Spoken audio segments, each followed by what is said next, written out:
कहते तुम इतनी खुशी चढ़ी तुम पागल हो गई हो।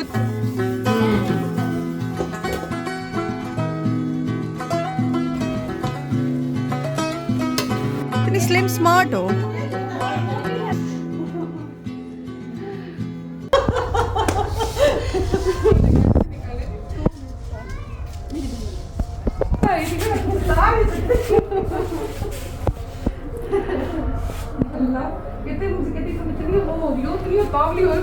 कुछ बोलना नहीं पता नहीं किधर जा रही हो है। अच्छा, और बाकी सब ठीक चली गई थी? मैं कहने चली गई थी। अच्छा, कितने टाइम के लिए? 7-8 महीने, 6-7 महीने। अच्छा, तो फिर यहाँ पे अम्मी की तबीयत इतनी खराब हो गई थी अच्छा घर में। अच्छा, इस घर में काम हो। Thank you. ये मेरी खुशी है आपके लिए, प्यार है सिस्टर के लिए। तुम भी पहनो। Thank you. वेलकम। सिस्टर कहती तुम इतनी खुशी चढ़ी तुम पागल हो गई हो जाओगी। अब यकीन करें मैं रात को आपके बारे में सोच के मुझे नींद नहीं आई। मुझे सुबह जाना है। My sweet sister. अरे बस आपका प्यार है कसम से। मैंने आपको इतनी ढूंढने की कोशिश की। मैं अच्छा, जब मैंने शुरू में आपको एक दफा मैंने मैसेज किया था, 7-8 साल पहले, मैं आपसे कोई कपड़े शपड़े लेते आपसे बात करने के लिए ना, और यकीन कर मैं इतनी डरी थी, मुझे समय से कांपता जा रहा था। मैंने कभी नहीं किया ना किसी को, पता नहीं ऐसे। अच्छा, मैंने ना आपका जब मैसेज आया है ना उधर व्हाट्सएप पे, मैंने कहा यार ये डीपी मैंने कहीं देखी है, ये डीपी मैंने कहाँ देखी है। फिर ना आपने कहा मैं आपसे मिली थी चांद रात पे। मैंने कहा कब मैं मिली थी? मैंने कहा वो अगर आप होती तो आप तो क्लियर मुझे फ़ोन कर देती या मैसेज कर देती कि मैं हूँ, मिसबा हूँ। तो फिर मैंने कहा मैं कब मिली थी, सॉरी मुझे याद नहीं है। तो जब आपने कहा ना फिर मुझे याद है। मैंने कहा अच्छा ये अल्लाह। अब यकीन मैं पता नहीं मैं आपसे बात, अब ये मेरा पर्सनल नंबर है।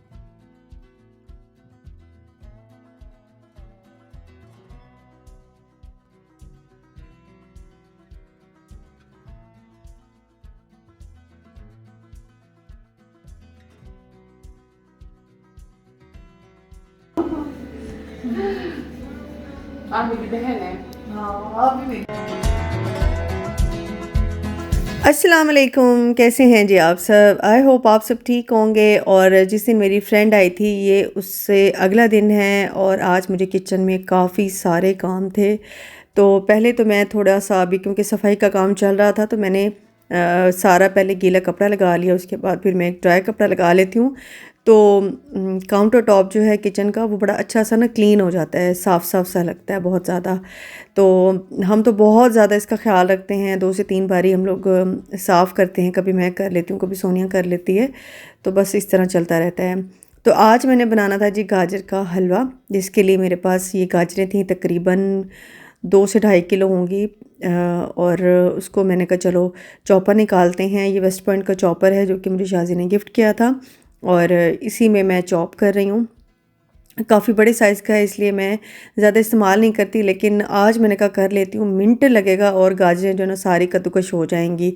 तो गाजरों को ना मैंने सिर्फ अच्छी तरह से वॉश कर लिया था, बाकी इसका मैंने जो छिलका है ना वो साफ़ ऊपर से नहीं किया, बस इसके जो सख्त से वो जो डंडल से है ना वो मैंने काट लिए थे। बाकी बस ऐसे ही मैंने कद्दूकश कर लिया था गाजरों को।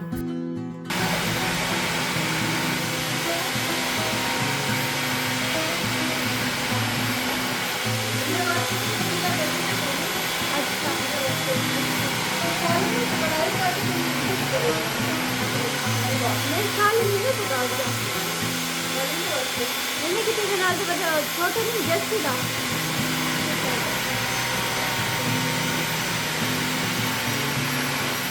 बस ये गाजरें 1 मिनट भी नहीं लगा था और बड़ी अच्छी जो हैं वो कद्दूकश हो चुकी थी। वैसे इसके अटैचमेंट में ना वो बड़े सुराखों वाला भी था, लेकिन वो नहीं लगाया, ये छोटे वाले सामने रखा था तो वही लगा लिया था, लेकिन इससे भी बहुत अच्छी चॉप हो गई थी। बीच में थोड़ा थोड़ा जैसे एंड में थोड़ी थोड़ी गाजरें रह जाती हैं तो वो फिर मैंने हाथ से बारीक बारीक करके काट ली थी। बस जी मैंने इसको बड़े से पतीले में डाला और पहले तो मैं इसको खाली चूल्हे पे चढ़ाऊँगी और इसको मैं खाली पकाऊँगी, यानी कि गाजरों का जो अपना पानी है ना वो पहले ड्राई करने दूँगी। अभी मेरी नंद की कॉल आई थी तो वो पूछ रही थी कि तुम क्या बना रही हो। मैंने कहा बाजी मैं गाजरों का हलवा बना रही हूँ। तो उन्होंने कहा कि पहले ऐसे करना, गाजरों का ना पानी अच्छी तरह से पहले ड्राई कर लेना और फिर उसमें दूध डालना, क्योंकि डायरेक्ट दूध डालते हैं गाजरों का अपना पानी निकलता है तो एंड में ना वो काली पड़ जाती हैं। तो मैंने कहा चलो जी ठीक है, ऐसे ही बना लेते हैं। तो बस मैंने गाजरों को चढ़ा दिया था और मुझे अभी सालन भी बनाना था और मुझे आज शामी कबाब भी बनाने थे। अब शामी कबाब ज़ाहिर है आपको मैं नेक्स्ट वीडियो में दिखाऊंगी, लेकिन वो भी मैं साथ साथ ही बना रही थी। तो बस यही काम चल रहे थे। कभी कभी तो इतना काम नहीं होता, अगर कोई सालन रखा हो, कोई चीज़ खाने की रखी हो तो वो फिर उस दिन मैं स्किप कर देती हूँ कुकिंग। लेकिन अगर बिल्कुल भी कुछ ना हो तो फिर मैं 2-3 चीज़ें ना कर लेती हूँ। और इसका तो मुझे इतना दिल कर रहा था ना गाजर के हलवे का, जब से सर्दियाँ आई हैं ना मेरा बहुत दिल कर रहा था। अच्छा जी, यहाँ पे दूध डाल रही हूँ, जो जो मेरे पास दूध बचे हुए थे ना भलाई समेत, वो मैं सारे इसमें डाल रही हूँ।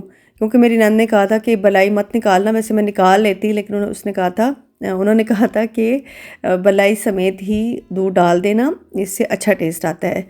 अच्छा, ये मैंने कुछ पैकेट गोश्त के बना के रखे हुए हैं। मैंने थोड़ा सा बॉईल किया था, उसमें प्याज टमाटर अदरक लहसुन डाल के। तो वो मैंने एक डब्बा निकाला और उस डायरेक्ट मैंने पतीली में डाला। वो जैसे ही थोड़ा सा पानी उसका अलग हुआ तो मैंने उसमें फिर ऑयल डाल दिया, साथ ही मैंने नमक मिर्च हल्दी और लाल मिर्च डाल। अस्सलाम वालेकुम, कैसे हैं जी आप सब। तो यहाँ पे मैंने गजरेला चढ़ाया हुआ है, गाजर का हलवा का। वैसे मेरे मुंह से गजरेला ही निकलता है। और यहाँ पे मैंने हांडी चढ़ाई हुई है। यहाँ पे मैंने दही बनने के लिए रख दी है। यहाँ पे मैंने चने बॉईल करने के लिए रख दी हैं। आज मैंने चिकन भी निकाला हुआ है क्योंकि मैंने शामी कबाब बना के रखने हैं। और बस यही रूटीन है। अभी थोड़ी देर तक फिर रेडी होना है और एक फ्रेंड के घर मिलाद है, उसके घर जाना है। तो बस यही आज का काम है। और सर्दी जो है ना काफ़ी ज़्यादा है, लेकिन अगर काम करते रहो तो फिर सर्दी नहीं लगती, कम लगती है। वॉशरूम की चप्पल रख लूँ। और आप सुनाएं जी, क्या हो रहा है।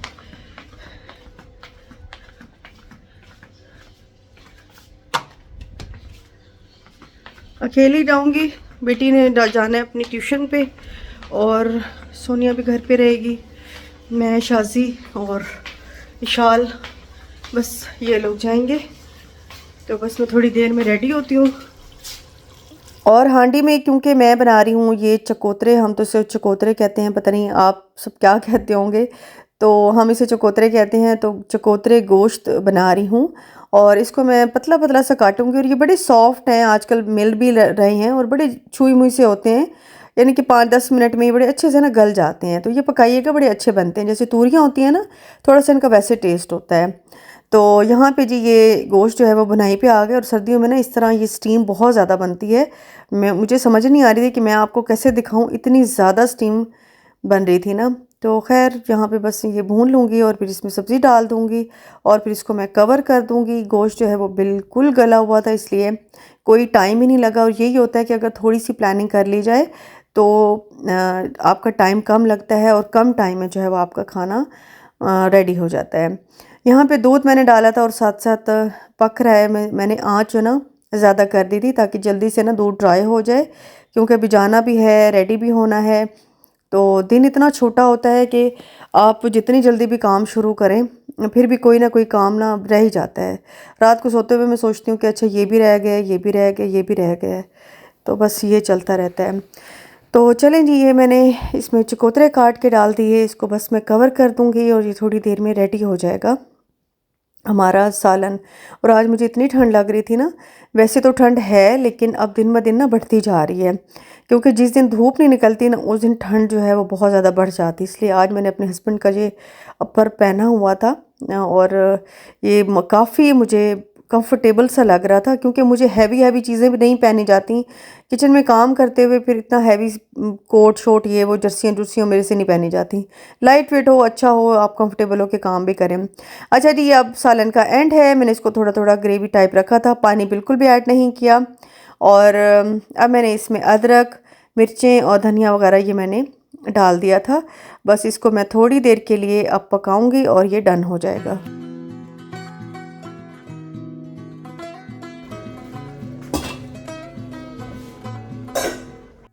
और जैसे ही दूध जो है वो ड्राई होने लगा तो मैंने इसमें देसी घी डाल दिया है और इसको मैं चलाती जा रही हूँ। और ये अब इस तरह होगा कि ये पकता जाएगा और घी ऊपर आता जाएगा, और जैसे ही घी छोड़ना शुरू हो जाएगा और हलवा अपना पैंदा छोड़ना शुरू हो जाएगा तो ये गाजर का हलवा जो है वो पकना शुरू हो जाएगा। अच्छा, मैंने इसमें ना 1 कप ड्राई मिल्क भी ऐड किया था, शायद वो मेरे से स्किप हो गया है क्लिप। 1 कप मैंने इसी अभी थोड़ी देर ही पहले जैसे ड्राई होने लगा ना, तो फिर मैंने 1 कप ड्राई मिल्क पूरा भर के ना ड्राई मिल्क ऐड किया था। चीनी भी मैंने 2 कप भर के ऐड कर दी थी, और घी मैंने अपने अंदाजे से डाला था, शायद वो भी 1 से 1.5 कप था। तो आपको पता है कि देसी घी में इस तरह के हलवे बनाए जाते हैं और टेस्ट भी तभी आता है। नमक हराम लोग, कैसी हो शाजी? मैं ठीक ठाक। हाँ, बस देर हो गई, हालांकि टाइम पहले का दिया हुआ था। फिर मैंने उसके लिए केक लिए और बच्चों को तैयार किया, चाय बना के दी हस्बैंड को, तो वो भी घर रेस्ट कर रहे हैं। फिर मैंने कहा चलो हम भी ला के। मैंने उसके लिए जोड़ा उठा लिया, मैंने कहा पता नहीं रास्ते में कुछ देर ना हो रही हो, तो बस फिर चलते हैं जी। और अभी मैं आई थी यहाँ पे, जानने वाले हैं हमारे, इनके घर मिलाद भी था और अकीका भी था और इनके काफ़ी सारे रिश्तेदार आए हुए थे, तो उन्हीं का ही किसी का बच्चा था, इधर ही सो रहा था, तो मैंने फिर उठा लिया।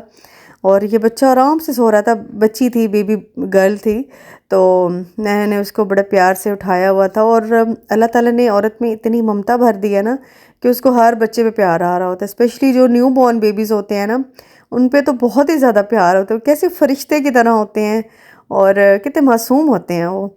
उनको ना दुनिया की चालाकियों का पता होता है, ना हेरा फेरियों का पता होता है, और उन्हें बस ये अफसोस होता है कि वो कितनी गंदी दुनिया में आ चुके हैं, जहाँ पे अच्छे लोग भी हैं, ऐसी बात नहीं है, अच्छे लोग भी हैं और बुरे लोग भी हैं, लेकिन शायद बुरे लोग ज़्यादा हैं।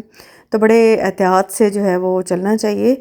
लेकिन ये नहीं है कि अगर आपने एक जगह से धोखा खाया है तो हर जगह से आपको धोखा मिलेगा। अच्छे लोग हैं, अच्छे लोगों से रखें, प्यार मोहब्बत रखें। और सोचा तो मैंने ये था कि मैं किसी से नहीं रखूँगी, लेकिन फिर मेरे हस्बैंड ने समझाया कि नहीं, सब लोग एक जैसे नहीं होते, तुम इतनी ज़्यादा दिल पे मत लो, ऐसे गंदे लोगों का मत वो करो। तो आप कहेंगे बार बार जिक्र करती है, असल में धचका इतना बड़ा है कि मैं आपको बता नहीं सकती। बहरहाल बहुत गलत जो है ना वो चीज़ें हो गई हैं। बहरहाल इंशाल्लाह बहुत सारी चीज़ें इंसान ज़िंदगी में सहता है, वो सब सहते सहते सह ही जाता है, टाइम निकल ही जाता है।